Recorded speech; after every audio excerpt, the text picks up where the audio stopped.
There is more high-quality content available than ever before, and yet most people feel like there is something missing. There was once a time where it felt like we were all on the same wavelength when it came to entertainment and pop culture. Everything felt more impactful. Movies were bigger. Music spread further. Famous people were actually famous. Awards meant something. And if there was a shocking story in the news, it was impossible to miss. It was much easier to have your finger on the pulse of pop culture, and it created this bond that we had together as strangers. And we took it for granted, because now that that bond is gone, the world of entertainment, music, movies, shows, social media feels oversaturated, confusing, and dull. I bet most Bingo. Exactly. And that's exactly what I've been talking about with some of my friends, right? I am a millennial, and right now we are in 2025, and anyone that's over 30 understands exactly what he's talking about. I saw this video on YouTube. I thought it was very interesting, right? Very interesting. The title, the reason why I named it that way is because culture right now, if you're 25 or younger, you don't even understand what the culture is like.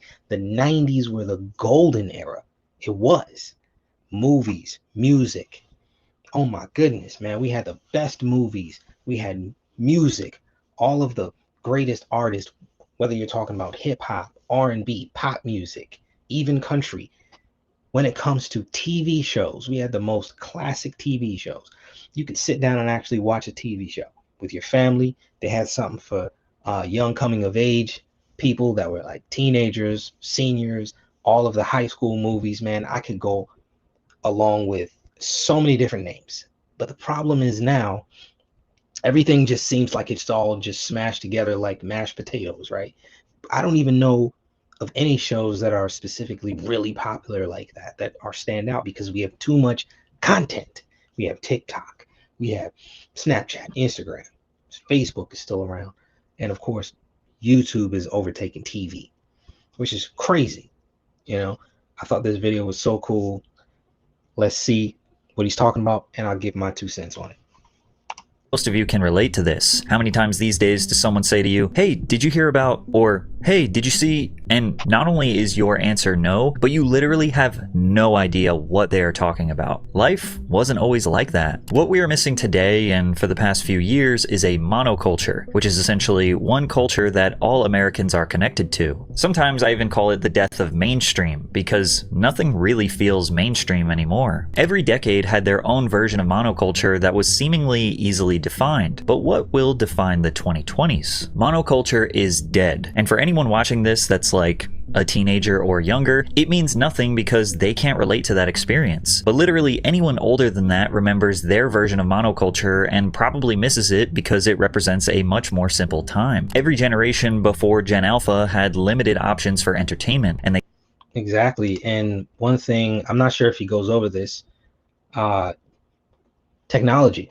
In 2005, we had, I'm pretty sure it was around 2005, we had the first iPhone. Around the same year, we had YouTube. And then not too long after that, I think it was a couple years later, we had Facebook. Within a span of 2 to 3 years, you have these 3 Goliaths as far as tech is concerned. You had the iPhone with smartphones. Then you had Samsung was coming as well. Don't forget the Sidekick. For all my people over 30, you remember the Sidekick. We had AIM, AOL Instant Messenger. MySpace, which he's going to go over, was starting to fall off. And most importantly, that iPhone and YouTube started to take off. These teenagers, they'll never know. thought it was a burden, flipping through TV channels saying, oh, there's nothing to watch. Now our options are infinite. 3.7 million YouTube videos uploaded every day, one streaming service with every song ever made and 100,000 new songs being uploaded every day, dozens of subscription services with thousands of movies and TV shows, a literal endless singular feed of short-form videos that one can spend hours without realizing the time has passed. And despite having access to all of this content, a lot of us feel bored and disconnected from each other. Well, today I want to talk about that feeling like something is missing. I believe it is tied to the death of monoculture. So let's dive into how we got here, where it went wrong, and actually why some of you might consider it to be a good thing. Entertainment has always evolved based on the available tech. And that's the funny thing, being disconnected, right? We're more connected than ever before, but then we also have an epidemic of loneliness because the social media, the TikTok is going crazy right now. Now it is good for making money. I mean, I got my TikTok page almost monetized and it's going to take off, hopefully, right?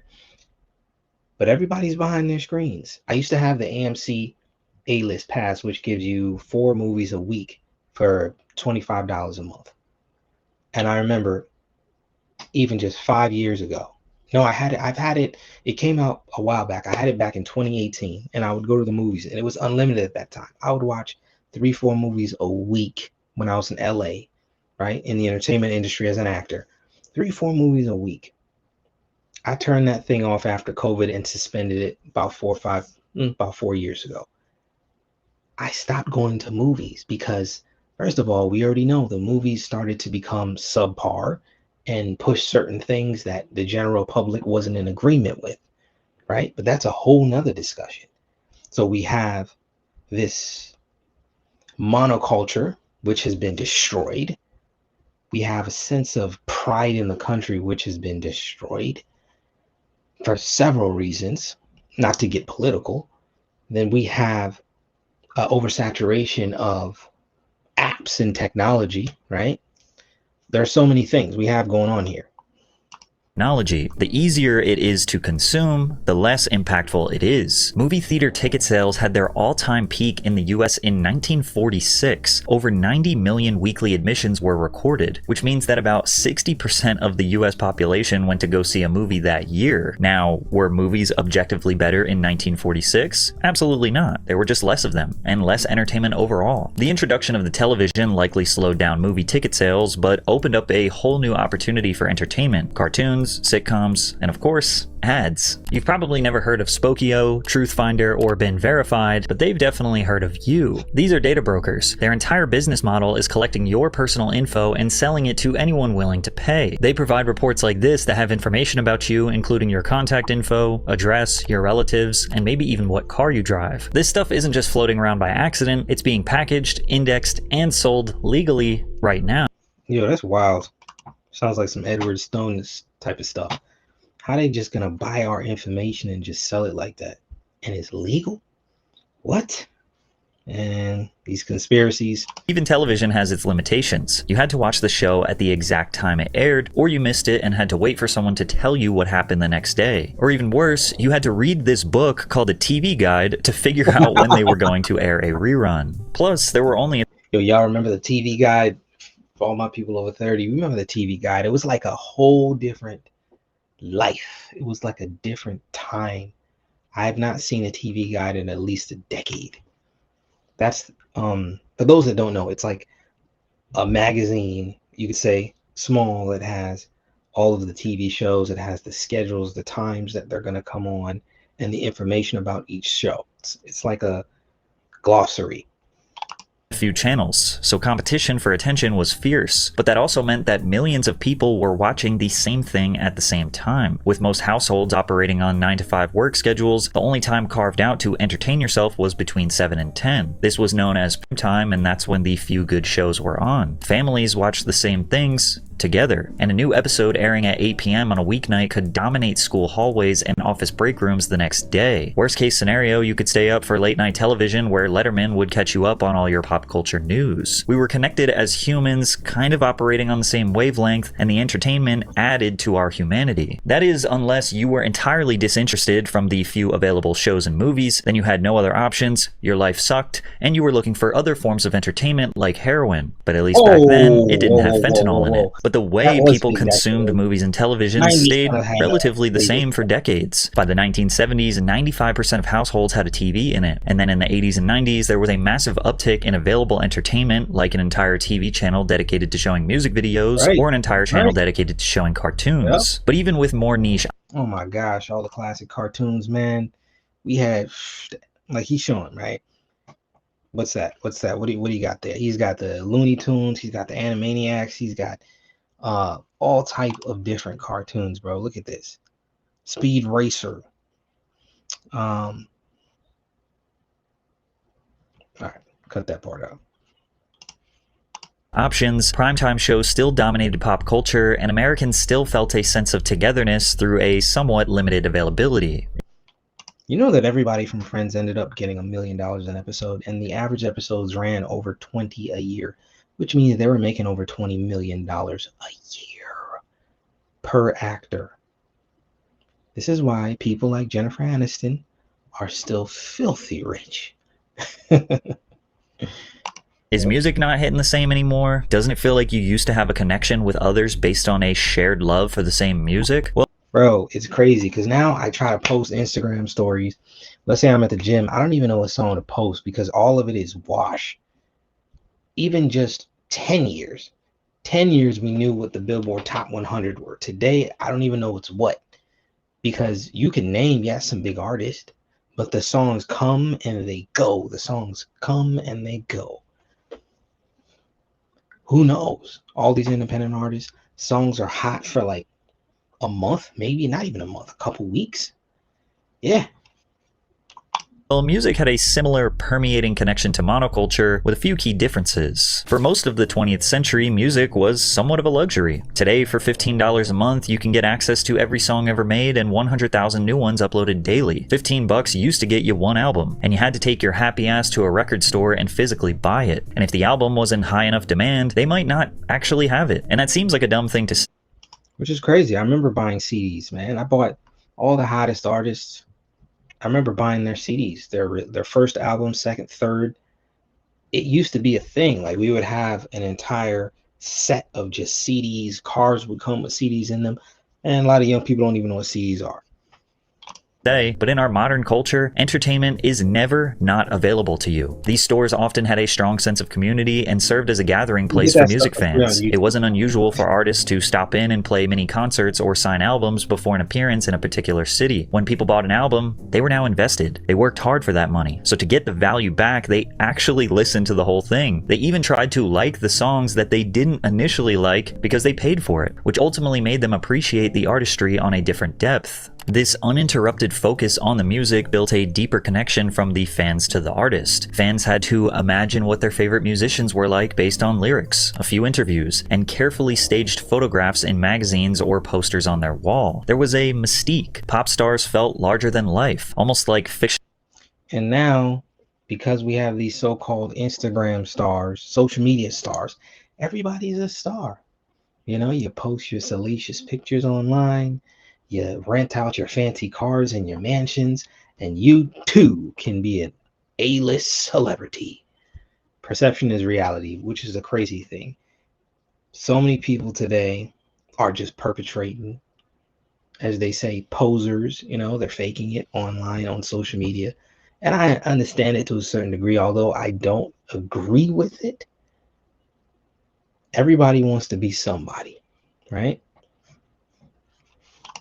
Characters, which is why people would pass out at the mere sight of Michael Jackson. Today we have countless interviews and endless access to all of their thoughts and opinions on social media. That mystery is gone. Artists are more accessible than ever, and because of that, they feel less special. And since music was basically a luxury, most people didn't have tons of disposable income to buy every release they wanted to listen to, so they typically resorted to listening to the radio or watching MTV. And we would wait for our favorite song to come couldn't on. just search your favorite Guns N' Roses song and get that instant gratification. You had to turn on MTV and just wait for it to come on, but in the meantime, you were consuming tons of other good songs that made you a more well-rounded music listener. And that was the same predicament for everyone. So at school dances, parties, or clubs, everyone felt connected because the songs that were being played were the ones that everyone had the same access to. A lot of club DJs today still mostly play music from the 2010s, and a lot of people wonder why they aren't playing more modern music. Like, are we all crippled by nostalgia? Well, not necessarily. Yo, that's so true. I mean, I don't really club anymore, but he's right. I go out every once in a while, and even when I travel, when I go to like Americanized spots, whether it's a lounge or something like that, or it's an event, or once in a while I'll hit a club if I'm in Latin America or something like that. And if it's an American spot, even Miami, I go to Miami once every few months. They play music from the 2010s. He's right. They'll play some hip hop music from 10 years, 15 years ago, at least 10 years ago, but it'll be somewhere in between 10 to 20 years ago. Like these songs had a timeless vibe to them.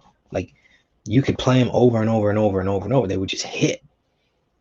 Man, even in the car today, I'll throw on some music sometimes from back in my college days.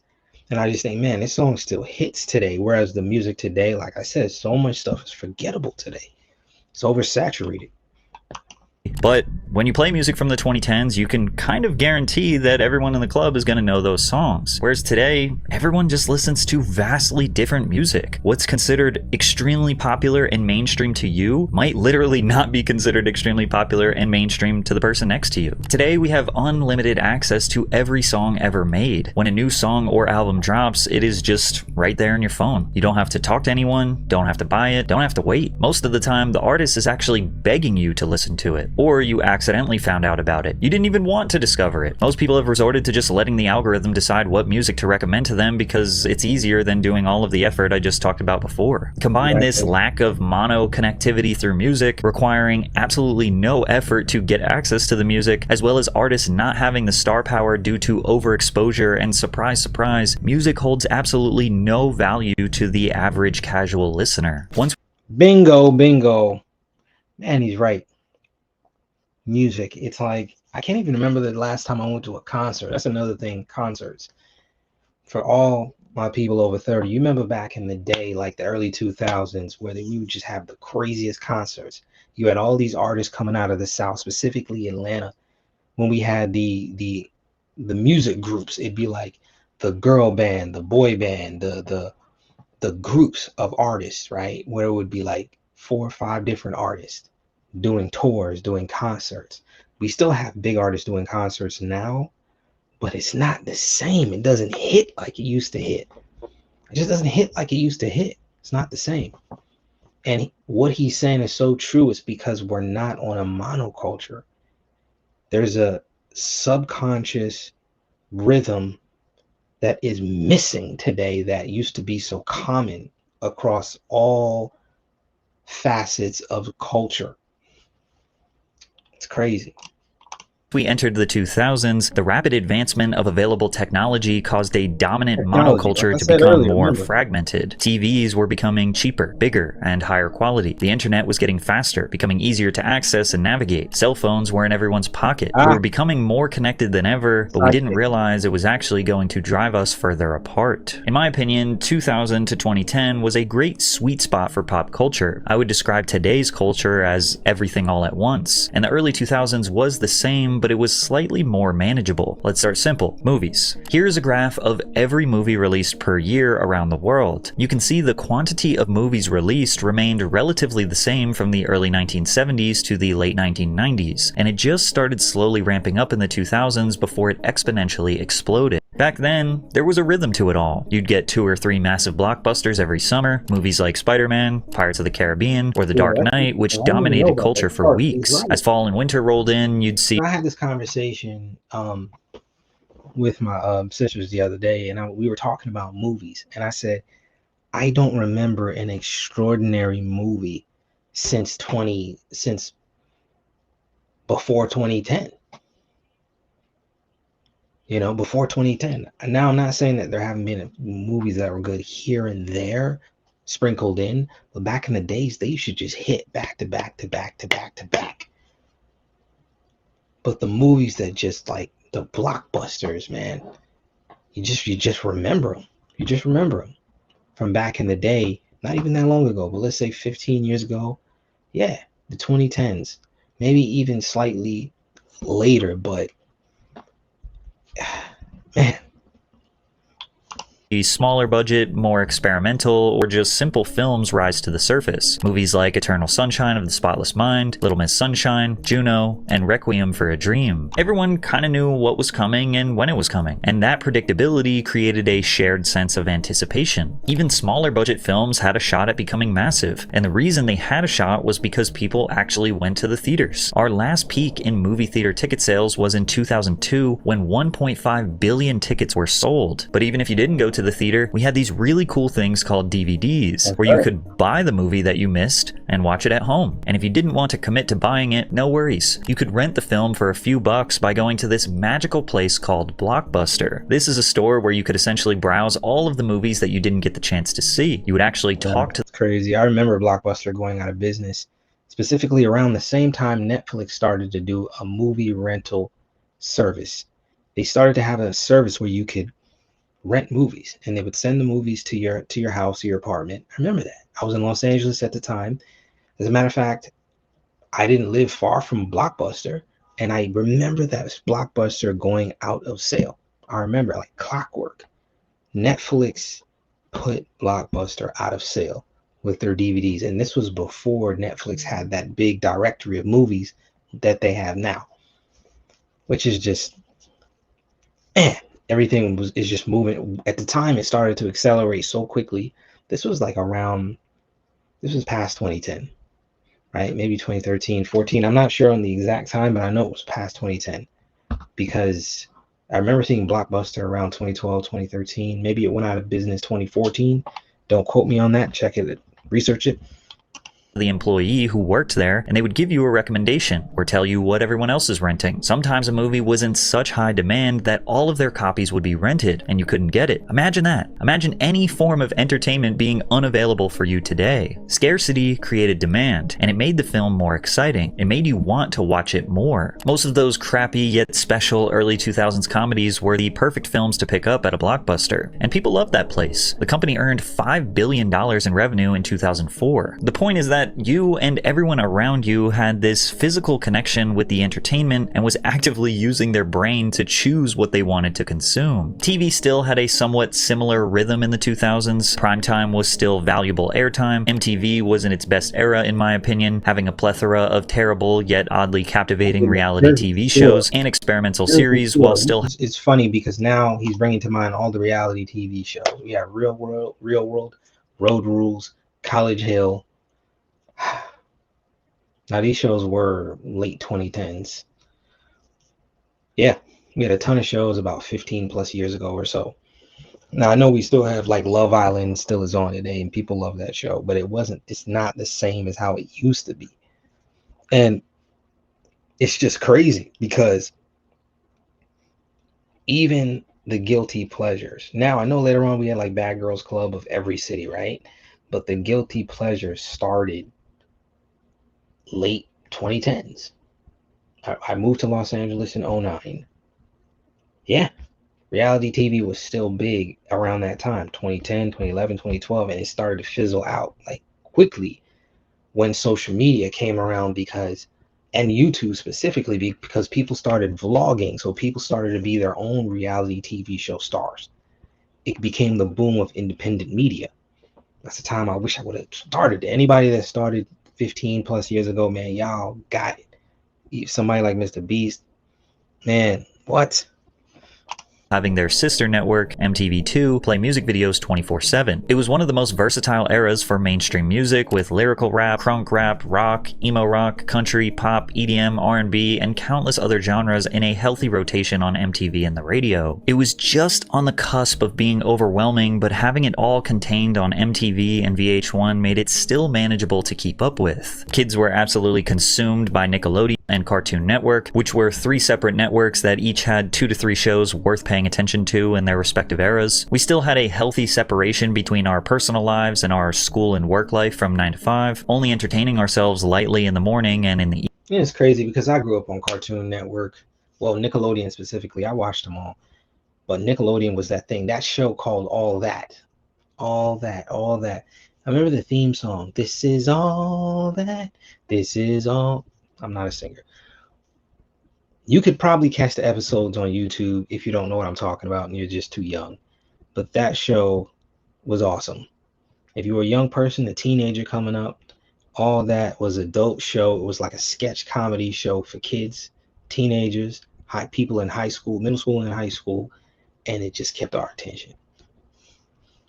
evenings. We didn't have a phone to distract us from literally every millisecond of boredom. The entertainment options still felt limited enough that you could feel like everyone around you was on the same wavelength. Plus, we were still at the mercy of knowing the schedule of when new shows were going to air. But that started to die when cable companies provided DVR capabilities. You could now record your favorite shows and movies and watch them later whenever you wanted. This was the beginning of the streaming service era takeover that so many people today loathe. Today, you may feel like you are not as connected to the culture because 1, less people are going to the theaters, and 2, the DVD and TV business has been demolished by streaming services like Netflix, Hulu, HBO Max, etc. Being able to stream anything, anywhere, anytime, all while being alone in your room means there's no anticipation, no excitement, nobody to share the experience with, and therefore, no real reason to watch, which is Bingo.